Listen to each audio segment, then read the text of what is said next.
अस्सलाम वालेकुम नाज़रीन। नाज़रीन, अल्लामा के एक मशहूर ज़माना शेर है कि खुदी का सिर नहा ला इलाहा इल्लल्लाह, खुदी है तेग फसां ला इलाहा इल्लल्लाह। ये मुख्तलिफ़ मदारिस में पढ़ाया जाता है, तलबा पढ़ते हैं इसको।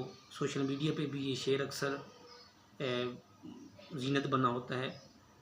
तो आज देखते हैं कि अल्लामा इसमें कहना क्या चाहते हैं।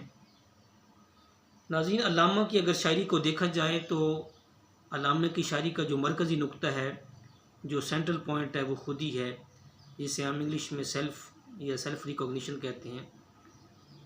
तो अल्लामा ने इस शेर में खुदी और जो तौहीद है, अल्लाह की जो वहदानियत है, उसका ताल्लुक़ बयान किया है, उसका रिलेशनशिप बयान किया है कि दोनों में ताल्लुक़ क्या है। तो अल्लामा फरमाते हैं कि खुदी का सिर नहा ला इलाहा इल्लल्लाह, कि खुदी का जो राज पोशीदा है वो तौहीद में पोशीदा है, वो अल्लाह की वहदानियत में पोशीदा है। अब सिर नहा ये मुरक्कब तौसीफ़ी है, जो सिर मौसूफ़ और नहा सिफ़त से मिलके बना है। तो अल्लामा ये फरमाना चाहते हैं कि ये जो तौहीद का जो राज पोशीदा है, तौहीद को जो सीक्रेट है, वो जो खुदी का जो सीक्रेट है वो तौहीद में पोशीदा है, अल्लाह की वहदानियत में पोशीदा है। जब इंसान अल्लाह की वहदानियत का इकरार करता है, जब इंसान तौहीद का इकरार करता है, तो उसे अपनी मार्फत ज़ात नसीब हो जाती है, अपनी मार्फत या तय्युन ज़ात या एहसास नफ्स उसे हो जाता है, उसे अपनी आगाही हासिल हो जाती है, उसे अपनी पहचान हासिल हो जाती है। तो खुदी का जो राज पोशीदा है वो इस तौहीद में पोशीदा है। अब इसकी दलील कुरान पाक से भी मैं देता हूँ। कुरान पाक की आयत नंबर 257 है, सूरत बकरा में है।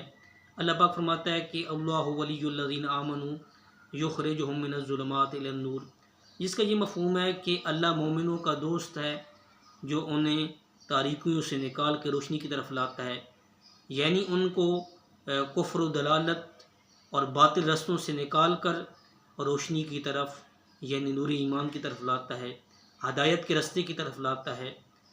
तो इससे ये पता चला कि जो लोग अल्लाह की वहदानियत का इकरार करते हैं, जो लोग अल्लाह को मानते हैं, तो उन्हें रोशनी नसीब होती है, उन्हें ईमान वाला रास्ता नसीब होता है, उन्हें हक़ वाला रास्ता नसीब होता है। इससे ये पता चला कि उनकी जो खुदी होती है वो रोशन हो जाती है, उनकी खुदी बेदार हो जाती है। इससे ये पता चला कि जो अल्लाह की वहदानियत का इकरार करते हैं तो उनकी जो खुदी है वो रोशन हो जाती है। एक और मकाम पे सूरह तलाक़ में अल्लाह पाक फरमाता है, आयत नंबर 3 में अल्लाह पाक फरमाता है कि वमन यतवक्कल अलल्लाहि फहुव हस्बुहु, जिसका ये मफ़हूम है कि जो अल्लाह की ज़ात पे भरोसा रखते हैं, जो अल्लाह की ज़ात पे यकीन रखते हैं, तो अल्लाह उन्हें काफ़ी हो जाता है। यानी जो अल्लाह की ज़ात पे यकीन रखते हैं तो उनके पास ऐसी ताकत आ जाती है, उनके पास एक ख़ास किस्म की ताकत आ जाती है, एक ख़ास किस्म की मुस्तकिल मिजाजी आ जाती है, एक ख़ास किस्म की क़ुव्वत आ जाती है। इससे ये पता चला कि जो अल्लाह की ज़ात पे यकीन रखते हैं, अल्लाह की वहदानियत पे यकीन रखते हैं, अल्लाह की तौहीद पे यकीन रखते हैं, अल्लाह के एक होने को मानते हैं, तो उनके अंदर एक ख़ास किस्म की ताकत आ जाती है, उनकी खुदी मुस्तहकम हो जाती है, उनकी खुदी ताकतवर हो जाती है।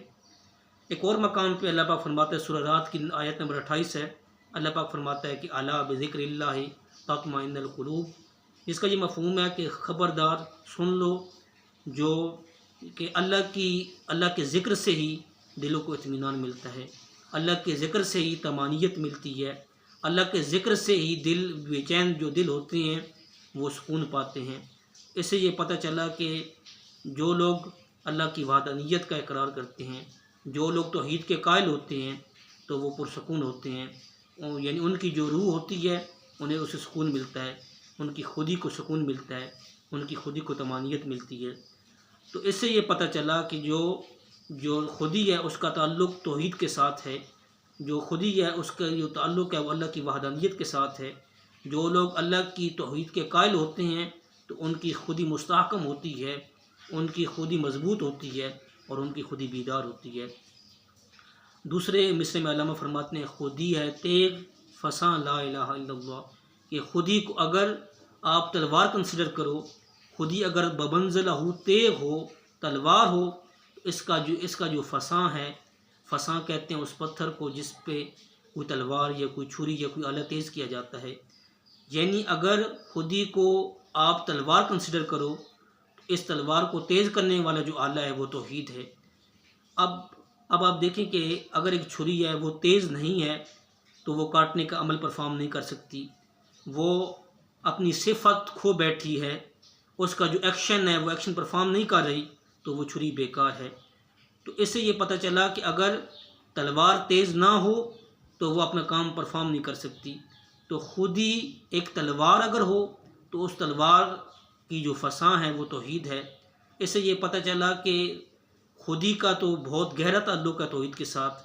अगर तौहीद ना हो तो खुदी अपना काम परफॉर्म नहीं कर सकती, अपना काम ही सर अंजाम नहीं दे सकती। और खुदी क्या है, खुदी बातिल ताकतों का कला कम करती है। खुदी ऐसी चीज़ है, ऐसी तलवार है जिससे जो बातिल ताकतें हैं उनको नेस्त नाबूद किया जाता है। और खुदी को जो ताकत मिलती है, खुदी को जो तेज़ी मिलती है वो तौहीद से मिलती है। तो अल्लामा ये फरमाना चाहते हैं कि खुदी का जो दारो मदार है, खुदी जो डिपेंड करती है, खुदी किस बात पे डिपेंड करती है, खुदी तौहीद पे डिपेंड करती है। तो इसलिए अगर खुदी मुस्तहकम करना चाहते हो, अपनी खुदी का इस्तेकाम चाहते हो, तरबियत खुदी चाहते हो, तो तौहीद के साथ जुड़ जाओ, अल्लाह की वहदानियत का इकरार करो और अल्लाह के साथ मोहब्बत पैदा करो।